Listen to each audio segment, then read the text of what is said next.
Hi, welcome to our channel where we share the most intriguing stories. Eric Davis never wanted a war. He had built a quiet life, far from rules and bureaucrats. But when a corrupt HOA illegally claimed his home, demanding thousands in bogus fees, they made one fatal mistake. They picked the wrong man to extort. Now Eric isn't just fighting back, he's taking them down. Eric Davis had always been a man who valued his freedom. After serving in the military as an engineer, he had no desire to live under anyone else's rules ever again. That was why, 10 years ago, he had purchased a house in a quiet, spacious neighborhood just outside Phoenix, Arizona. The area had been perfect. No restrictive homeowners association, no bureaucratic nonsense, just a good piece of land where he could do as he pleased. He had built a workshop in his backyard, upgraded his garage to house his off-road truck and motorcycle, and designed the entire property exactly the way he wanted. For a decade, life had been peaceful. That peace ended the moment he stepped outside on a crisp autumn morning and found a bright red notice taped to his front door. Eric frowned as he ripped the paper free. At first, he thought it was some advertisement or another local utility announcement, but as he scanned the bold black letters, his stomach tightened. Notice of Homeowner Association Integration.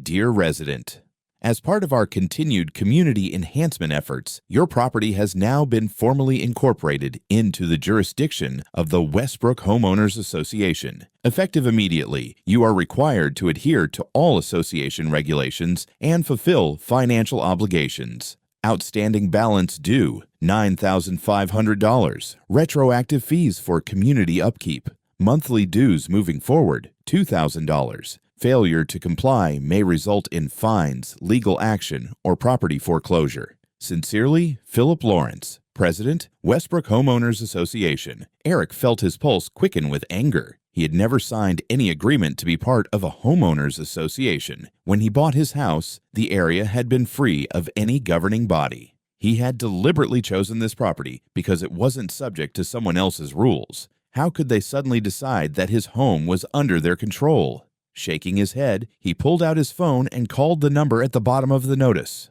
The line rang twice before a smooth, overly polite voice answered. Westbrook Homeowners Association office, this is Philip speaking. How may I assist you? Eric didn't waste time on pleasantries. Yeah, Philip, this is Eric Davis. I just got some kind of notice on my door about being added to your HOA. That's a mistake. My house isn't in your jurisdiction. A brief pause. Then Philip's voice took on an amused tone, as if he were speaking to a child who didn't understand the rules. Ah, Mr. Davis, I was wondering when you'd call. Yes, your house was originally outside of HOA governance, but our association recently expanded its boundaries. This is all perfectly legal. Your home is now part of the community, and with that comes certain responsibilities. Eric's grip on the phone tightened. Responsibilities? You mean extortion. I never agreed to this. You can't just force people into your damn HOA. Philip chuckled softly, the sound smug and condescending. Oh, but we can. The community board voted, and the city approved the annexation. That makes your property officially within HOA limits. And, let's be honest, Eric, you'll come to appreciate the benefits. Security patrols, landscaping standards, access to community events. I don't want any of that, Eric snapped. I maintain my own damn property. I didn't ask for your security patrols, and I sure as hell don't need to pay for them. Philip sighed, clearly growing bored of the conversation. Look, Mr. Davis, let's not make this difficult. The fees are due. If you refuse to comply, the board will have no choice but to take legal action. You wouldn't want to be on the wrong side of that, would you?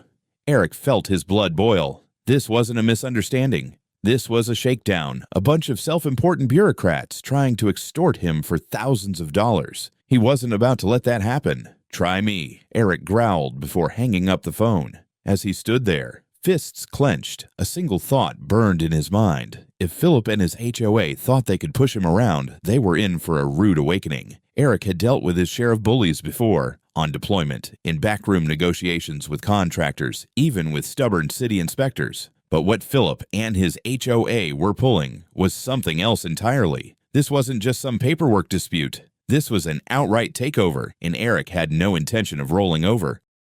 He spent the next few hours digging through property records, his original deed, and city zoning laws. As he expected, nowhere in his purchase agreement did it state that his home could be annexed into an HOA without consent. He even checked online for any public hearings or city votes regarding his property. Nothing. That meant one thing. Philip and his people had done this in the shadows. Determined to fight back, he compiled everything into a folder and drove straight to City Hall. He stormed into the zoning office, demanding to know how his home had suddenly fallen under HOA control. A tired-looking clerk barely glanced at him. "Oh, the Westbrook expansion. Yeah, that was pushed through last month. New districting plans allowed them to extend their jurisdiction." Eric slammed the notice from his door onto the counter. "So you're telling me they can just redraw the map and claim my property like they own it?" The clerk, clearly uninterested, shrugged. If the city approved it and enough board members voted, then yeah. That's how HOAs work. Eric clenched his jaw. This was worse than he thought. The system was rigged, and now Philip had legal cover for his power grab. Still, he wasn't about to start writing checks to a bunch of crooks. By the time Eric returned home, the sun was setting, and his mind was already forming a counterattack. But as soon as he pulled into his driveway, something felt off. His gut tightened as he saw 3 men in neon vests hammering a metal pole into his front yard. A bright red "no parking" sign had been placed right at the edge of his driveway. Yellow lines had been freshly painted along the curb, marking his property as a restricted zone. One of the workers looked up. "Hey there, sir. Just putting in the new HOA parking designations." Eric gritted his teeth. "This is my private property. Take that sign out. Now." The worker wiped sweat from his brow. "Sorry, sir, but the HOA ordered this. New regulations say curbside parking in this section is restricted. You'll need to apply for a permit if you want to use your own driveway." A permit to park in his own damn driveway. Eric didn't even hesitate. He walked up to the pole, grabbed it with both hands, and yanked it straight out of the ground. The workers stared, stunned, as he dragged it across the yard and tossed it onto the street. "Consider that my formal rejection of your regulations," Eric said, voice low and dangerous. The lead worker sighed and reached for his phone. "Look, man, I don't want trouble, but I gotta call this in." Eric snatched the phone out of his hands and threw it onto the pavement, where it shattered into 3 pieces. "Then go ahead," he growled. "Call Philip. Tell him exactly what happened." The men didn't argue. They simply packed up their tools and left. Eric stood there, fists clenched, breathing heavily. The message was clear. Philip was trying to make life miserable for him. They wanted him to cave. But what they didn't realize was that he thrived in war. They had just made the biggest mistake of their lives. The next morning, Eric woke to an unsettling mechanical hum outside his window. He threw on a t-shirt, grabbed his phone, and stormed onto his porch, only to find a crew of construction workers tearing down his fence. A tall, lanky foreman barely glanced at him as he barked orders. "Rip it down? HOA regulation update. No unauthorized fences." Eric's stomach twisted with fury. Unauthorized? He marched straight up to the foreman. "This fence has been standing for 10 years, on my land. You have no right to touch it." The foreman barely flinched. "HOA says it violates the new community aesthetic standards." He nodded toward a clipboard filled with freshly printed HOA rules, ones that Eric had never agreed to. Eric snatched the clipboard and ripped the pages apart in front of the crew. "This is my damn property. If you so much as touch another board, I'll—" "Sir," the foreman interrupted, "we already got the permit." The HOA filed it with the city. Eric's blood ran cold. The city was in on it. He grabbed his phone and started taking pictures, documenting every violation, every worker, every tool they were using to destroy his fence. He had proof. He'd take this to the police. But before he could dial, his phone died in his hand. No service. Frowning, Eric ran inside to check his router. No internet. Then he tried his landline. Dead. They cut him off.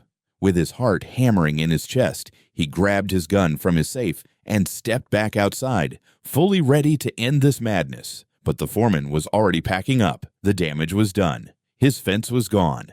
That night, the real attack began. At 2 a.m., his security cameras went dark. Then came the sound of glass shattering. Eric bolted out of bed, gun in hand, and rushed to the living room. The front window was smashed, and something lay on his hardwood floor amid the shards of broken glass. A brick, wrapped in paper. "Pay or get out." Eric's hands shook with rage. This wasn't just harassment anymore. This was a declaration of war. By dawn, the violations started rolling in. $500 fine for an unapproved paint color, $750 penalty for failure to maintain landscaping, $1,200 fee for unauthorized storage of a vehicle, his own truck, in his own driveway. Then came the final blow. As he stepped outside later that morning, a small group of men in suits stood by the curb, watching as a tow truck backed into his driveway. "Sir," one of them called, flashing an HOA badge, "your vehicle is being impounded due to unpaid fees." HOA regulations prohibit delinquent members from storing vehicles on association property. Association property? Eric almost laughed. They were claiming his land as their own. As the tow truck started lifting his truck onto the flatbed, Eric snapped. He marched toward the driver, grabbed the truck's control lever, and yanked it back down, sending his vehicle slamming back onto the pavement. The HOA rep gasped. "You can't." Eric shoved him backward, his voice a low growl. "You better call Philip and tell him something for me." He leaned in. "You just fied with the wrong man." Eric had been backed into a corner before. In combat zones overseas, in corporate battles with crooked developers, even in courtrooms where bureaucracy threatened to drown him in red tape. But this was personal. Philip and his corrupt HOA had crossed the line. They had destroyed his fence, tried to steal his truck, cut off his internet and phone lines, and even thrown a brick through his window. These weren't just tactics of intimidation. This was organized crime disguised as a neighborhood association. So, if Philip wanted a war, Eric was damn sure going to give him one. The first step was information. He spent the next 48 hours meticulously gathering everything he could. He dug up financial records, checked property filings, and pored over city council meetings. His instincts were right. Philip hadn't just strong-armed him into the HOA. The entire expansion was built on fraud. A fake vote, forged signatures, and backroom deals with city officials had allowed Philip to redraw property lines illegally. Bingo! That's how he takes them down. But Eric wasn't just going to play defense. He was going to put Philip on the run. The first real strike came Monday morning. At 6 a.m. sharp, Eric drove straight to the county records office and filed an official complaint against the HOA for illegal annexation and property fraud. Then he contacted an independent property rights attorney, a no-nonsense woman named Rebecca Carter, who had a reputation for eviscerating corrupt HOAs in court. "You're telling me," she said, scanning the documents Eric had compiled, "that they forged property records, annexed homes without consent, and are extorting you for money?" "That's exactly what I'm telling you." Rebecca's eyes gleamed with a mix of disgust and excitement. "Oh, we're going to gut them." She drafted a cease and desist letter that Eric personally delivered to the HOA office, slamming it down on Philip's desk like a legal grenade. Philip didn't even blink. Instead, he smirked. "You think this is going to stop us?" he said, leaning back in his chair. "By the time this even reaches a judge, you'll be buried in late fees and violations. We'll own your house, Davis. You just don't see it yet." Eric leaned in, his voice dangerously low. "I see everything, Philip. And you? You just made the worst mistake of your life." That night, Eric launched Phase 2 of his war. He met up with 3 key homeowners who had also been victims of Philip's HOA mafia. Doug Reynolds, a retired Marine who had been fined $2,000 for flying an American flag deemed too large. Mrs. Keller, a widow who had been threatened with foreclosure because her yard didn't meet HOA's uniform aesthetic standards. Nate and Lisa Carter, a young couple who had received over $5,000 in bogus violations for things as trivial as leaving a baby stroller on the porch. "You ready to fight back?" Eric asked, setting his phone on the table and hitting record. Doug cracked his knuckles. "Hell yes." They started compiling every HOA violation, every crooked move, and every unfair fine into a massive file. Eric knew the local police were compromised, so instead, he sent everything directly to the Arizona Attorney General's office. Then, as the final move of the night, he called in a favor from an old military buddy, someone with a very particular skill set. By morning, Eric would have every single HOA board member's dirty little secrets. Philip wanted a war. Now he was going to get a damn war. Eric had spent days gathering intel, filing legal complaints, and rallying the neighborhood. But now it was time to take the fight into the open. He wasn't just going to stop the HOA, he was going to burn it to the ground. That morning, a storm of chaos hit Philip's office. The Arizona Attorney General's office officially launched an investigation into Westbrook HOA, citing reports of fraud, extortion, and property annexation without consent. A local news station picked up the story, running a segment titled HOA Mafia. Homeowners speak out against Westbrook's corrupt leadership. And, just as planned, an anonymous leak surfaced online, exposing offshore accounts linked to Philip and the HOA's treasurer, Karen Blake. Money that was meant for community improvements had instead been funneled into personal luxury expenses, vacations, expensive cars, even a $15,000 conference in the Bahamas. The Westbrook HOA board members were in full panic mode. Philip stormed into the HOA's headquarters, barking orders at Karen and the others. Who the hell leaked this? His face was red, his tie loosened in frustration. Shut this down now. Karen's voice shook as she shuffled through emails. We're getting bombarded with calls. People are demanding refunds. Some are threatening to sue. Philip clenched his fists. We need to make an example out of Davis. If we don't crush him now, the whole neighborhood is going to turn against us. And so, the HOA struck back. That afternoon, Eric stepped outside to find a city inspector standing on his lawn. The man, dressed in a dull gray suit, held a clipboard thick with documents. "Mr. Davis," he said, adjusting his glasses, "we've received reports that your home is in violation of multiple city codes." Eric narrowed his eyes. "From who?" The inspector ignored the question and started reading from his clipboard. Violation 1. Unauthorized modifications to property, his garage, which had been there for years. Violation 2. Excessive noise complaints. A complete lie. Violation 3. Improper waste disposal because his trash bins were allegedly 2 feet out of place. Eric let out a low, humorless chuckle. "Philip sent you, didn't he?" The inspector shifted uncomfortably. "Sir, if you do not address these violations within 48 hours, you may be subject to escalating fines and potential legal action." Eric stepped forward, forcing the inspector to take a nervous step back. "You tell Philip that if he wants a war, he better be ready to lose everything." That night, Eric launched his counterattack. First, he posted every single document, violation, and financial leak in a massive online report. Neighbors started sharing it, and within hours, it had thousands of views. Then he made a bold move. He printed hundreds of flyers detailing the HOA's corruption and personally went door to door, handing them out to every resident. By the next morning, Westbrook's so-called community meeting turned into an uprising. Over 50 furious homeowners showed up, demanding Philip's resignation, shouting, accusations, residents waving printed-out bank records of stolen HOA funds. Even some of the board members started turning on Philip, realizing their sinking ship was about to go down. And then came the moment Eric had been waiting for. Philip, visibly sweating, yelled at the crowd. "Enough! You all signed agreements to be part of this HOA," he barked. "This is a legally binding system. You have no power here." That's when Eric stepped forward. "Actually, Philip, that's where you're dead wrong." He pulled out a thick manila folder and held it high. These are the original property deeds, legal contracts, and records proving that half the homes in this neighborhood were illegally forced into the HOA. His voice boomed across the room. This entire operation, fraud, extortion, organized crime, and the Attorney General agrees with me. Philip's face went pale. That was when the first police siren started echoing in the distance. The moment the red and blue lights flooded the Westbrook HOA meeting hall, the room erupted into chaos. The furious shouts of homeowners turned into a frenzy of accusations as 2 uniformed police officers and a pair of state investigators pushed through the crowd. "Philip Lawrence, Karen Blake," one of the investigators called out, his badge gleaming under the harsh fluorescent lights.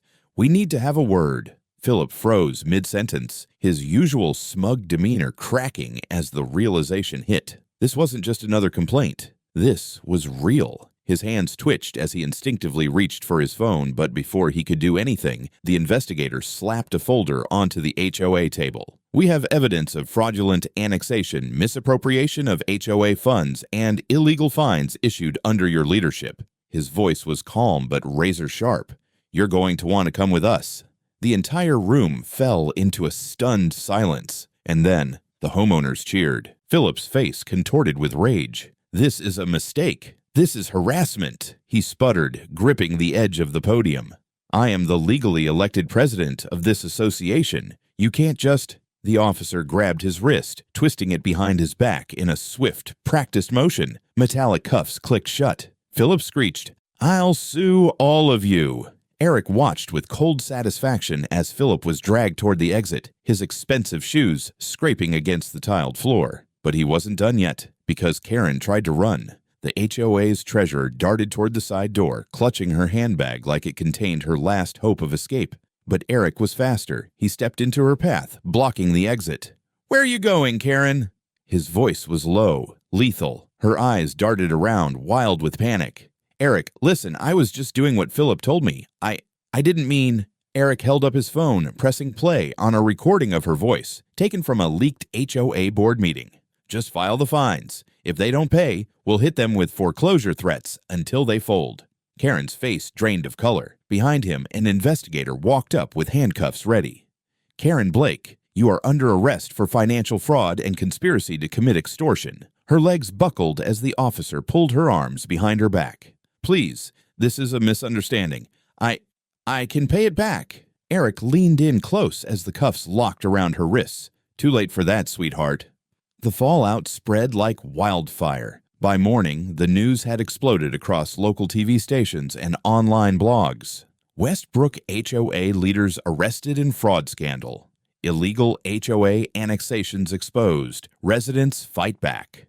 Shocking. HOA stole millions from homeowners over 5 years. Homeowners who had suffered for years under Philip's reign started coming forward with their own horror stories. Thousands in bogus fines, threats of foreclosure, even cases of elderly residents being bullied into selling their homes below market value. The HOA tried to recover, but without Philip and Karen at the helm, it collapsed like a house of cards. Board members resigned in disgrace. The Attorney General's office froze all HOA assets. The city council was forced to investigate their own officials for enabling the corruption. And then, the final nail in the coffin, a class action lawsuit led by Eric was filed against the HOA for damages, fraud, and illegal property seizures. Philip and Karen were going to prison.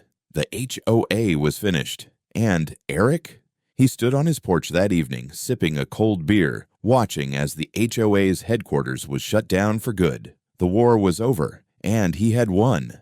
The downfall of Westbrook HOA was swift and absolute. The moment Philip and Karen were hauled away in cuffs, the entire association began to unravel like a rotting threadbare rug. Homeowners who had once been too scared to speak out now demanded justice, and they wanted it fast. The Arizona Attorney General's office froze all HOA accounts, effectively shutting down their ability to collect or enforce fees. Without funding, the security patrol stopped, the so-called community maintenance ceased, and the board members who hadn't been arrested resigned overnight, eager to distance themselves from the wreckage. But the biggest blow came when Eric's attorney, Rebecca Carter, filed a massive class action lawsuit against the HOA.